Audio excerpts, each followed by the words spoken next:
हमारी कोई भी क्रिया, वार्ता, दृष्टि प्रिया प्रीतम से जुड़ी रहे, विलग ना होने पाए।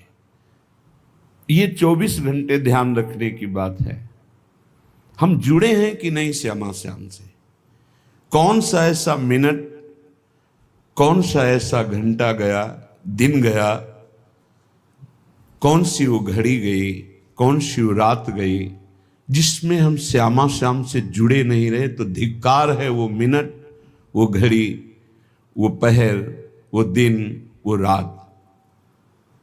विश्वास करो, ये जो लिखा है देवर्षि नारद जी ने, तदर्पिता अखिलाचारिता तद्विस्मरणेन परम व्याकुलते, ये स्थिति हो जाती है। हर समय एक भय रहता है,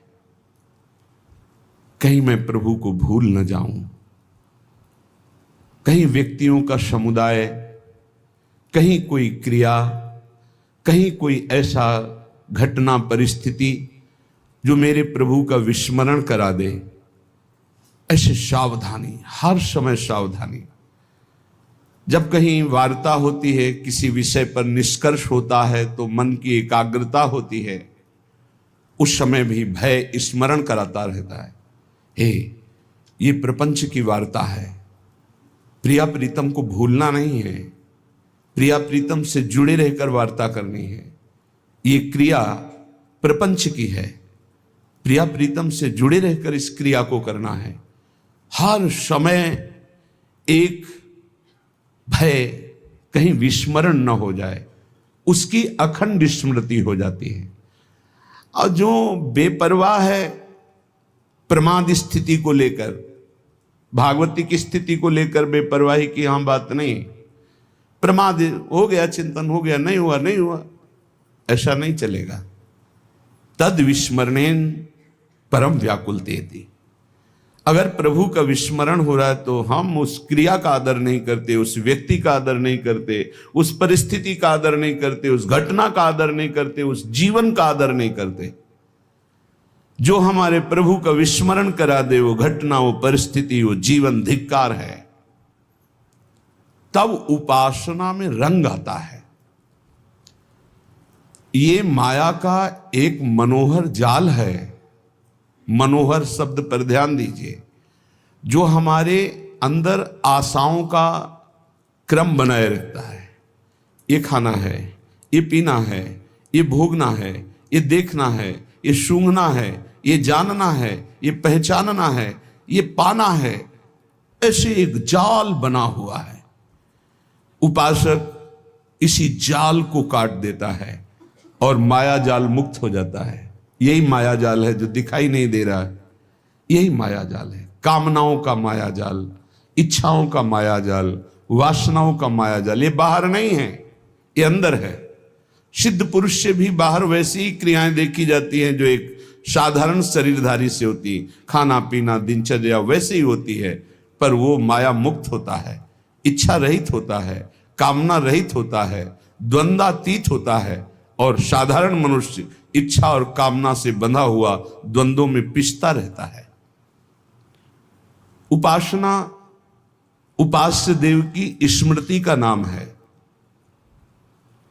उठते बैठते चलते फिरते खाते पीते हर समय हमारी इस प्रार्थना को मान लीजिए। हर समय हमें प्रियालाल से जुड़े रहना है। ये आप असावधानी अगर जितनी जल्दी मिटा दें तो भगवत साक्षात्कार उतनी जल्दी हो जाए। ये हृदय की बात कह रहा हूं। भगवत साक्षात्कार में दुख मिटाने में एक ही सबसे बड़ी समस्या है, संसार से सुख पाने की लालसा। इसको मिटा दे वही बहादुर, वही महावीर। इस त्रिगुणात्मिका माया पर विजय प्राप्त कर लिया। इच्छा ही माया है, इच्छाओं को रौंद दे, नष्ट कर दे, वही महात्मा, वही भगवत प्राप्ति का अधिकारी हो जाता है। श्रीपाद प्रबोधानंद जी कह रहे हैं, इन इच्छाओं को मिटाओ प्रभु की लीलाओं का गायन करके। प्रभु के नाम कीर्तन से बहुत शांति मिलेगी। आप राधा नाम जप करके देखिए, आप राधा नाम का कीर्तन करके देखिए, आप राधा नाम का ध्यान करके देखिए, आपको तत्काल शांति मिलेगी। हम ये नहीं कहते कि आप तत्काल धनी हो जाएंगे, आप तत्काल समस्त समस्याओं से मुक्त हो जाएंगे, नहीं, आपको एक परम शीतलता मिलेगी, एक बल मिलेगा, लड़ने का बल मिलेगा, सहने का बल मिलेगा, जीतने का बल मिलेगा, उत्साह मिलेगा और मंजिल बहुत छोटी लगने लगेगी। जीना आनंद पूर्वक हो जाएगा, नहीं घुट घुट के चिंता और शोक में जीना, ये जीना भी तो क्या जीना, ये जीना क्या जीना। हर समय चिंतन अशांत है, हर समय कामनाएं तप्त कर रही हृदय को, कैसा जीना। हर समय एक आनंद की लहर आवे, अद्भुत सुख। श्रीपाद वर्णन कर रहे हैं, ये राधा वृंदावनाख्ये वन इति परमो भाति घोषः पुराणे तेनाश्यान ब्रजेपि प्रकटमति महाश्चर्य पूर्ण स्वरूपम अस्याः प्रेम समोर्ध्वा सहि पर पुरुषः सर्वभावेन सिद्धस् तस्माद् राधा त्यभिख्या तदतिवश हरिम पश्य वृंदावनेन्दुम। पुराणों में प्रसिद्ध है श्री राधा किशोरी का यह निज महल है जिसका नाम वृंदावन है। उनके परम प्राण प्रियतम प्राणाराध्य और सुहाग हैं श्री लालजू महाराज। पता नहीं, सुना है कि वो शिव पुराण पढ़ते हैं, शिव पुराण की कथा कहते हैं। क्या वो अपने आराध्य देव भगवान शंकर से परिचित नहीं, जिसने राधा के विषय में बोला? भगवान शंकर राधा कृपा कटाक्ष चाहते हैं और उनका जस गाकर पेट भरने वाला राधा जी की ऐसे ऐसे शब्दों से उच्चारण होता है कि अशांति हो जाती है। गोपाल शास्त्र नाम भगवान शंकर ने गाया है, राधापति उदार धी। तुझे अपने इष्ट के वचनों पर विश्वास नहीं? यदि शिव पुराण की कथा कहता है तो भगवान शंकर ने गोपाल शास्त्र नाम गायन किया अंबा जी को और स्पष्ट आदेश किया, जो राधा कृष्ण में भेद बुद्धि करता है उसे नरक की प्राप्ति होती है। और वो वर्णन करते राधापति उदार धी गोपाल शास्त्र नाम में। और राधा कृपा कटाक्ष जब वो वर्णन करते हैं तो मखेश्वरी, क्रियेश्वरी, स्वधेश्वरी, त्रिवेद भारतीश्वरी। और उनका पति कोई पुरुष हो सकता है? वो कह रहे हैं उनके पति का नाम जान। जब दिल में कोई बात चुभती तो निकाले नहीं निकलती। कैसे मंद बुद्धि के जन हैं जो हमारी श्री जी को नहीं जानते। राधा कृपा कटाक्ष स्तोत्र भगवान शंकर का प्रसिद्ध है और वो कह रहे हैं पूरी महिमा पढ़ के, मुनिंद वृंद वंदिते त्रिलोक शोक हारणी। ये कौन हो सकती है? कौन हो सकती है जो मुनियों के द्वारा वंदित है? उनको कोई साधारण पुरुष स्पर्श कर सकता है, देख सकता है? जहां भगवान संभाव्योपि विरंच नारद शिव स्वयं भुवाद्यर्नयः। कैसी बुद्धि मंद पड़ गई कुधान खा खा करके। ये जो मनावे सो बोलो, जो मनावे। पुराणों में प्रसिद्ध है।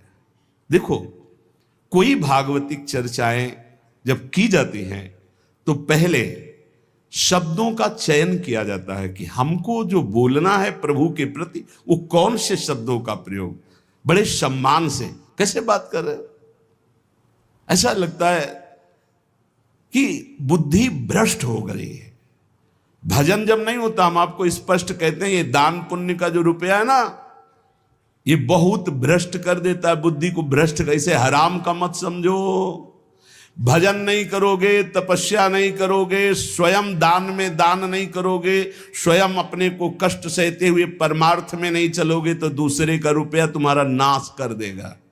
ये जो सत मार्ग के ग्रंथों को नहीं जानते, जो भगवत आराधना में तत्पर नहीं है, जो कभी गुरु चरणों की आराधना नहीं की। देखो शास्त्र कब बोला जाता है? गुरु चरणों में बैठकर पहले सुना जाता है।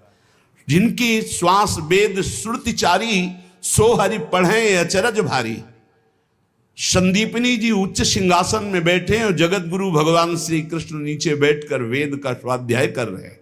जिनकी श्वासों से वेदों का प्रादुर्भाव हुआ है, वो हरि पढ़ रहे हैं। आश्चर्य की बात, गुरुकुलों में गुरुजनों के चरणों में बैठकर जब शास्त्र स्वाध्याय किया जाता है, तब हमारी श्री जी के चरणारविंद की आराधना करके कितने लाखों करोड़ों अरबों महाप्रेम में निमग्न हो चुके हैं और आगे होते रहेंगे।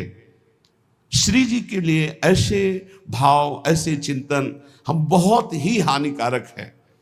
हमारे प्रभु श्री कृष्ण जगत गुरु हैं। कोई भी ऐसा नहीं है त्रिभुवन में जो गीता जी को ना मानता हो। किसी भी संप्रदाय को सब मानते हैं। हर भाषा में गीता जी की टीका हुई है, व्याख्या हुई है। ऐसे जगत गुरु भगवान श्री कृष्ण के हृदय की मूर्तिमान प्रेम श्री लाडली जी और लाडली लाल का यहाँ एकांतिक विलास पुराणों में भी वर्णन श्रीपाद कह रहे, राधा वृंदावनाख्ये वन इति परमो भाति घोषा पुराण है। बोले ये जो वृंदावन नामक अतिशय शोभायुक्त तो पुराणों में जय घोष की गई है, किशोरी जी का महल है, लाडली जी का महल है।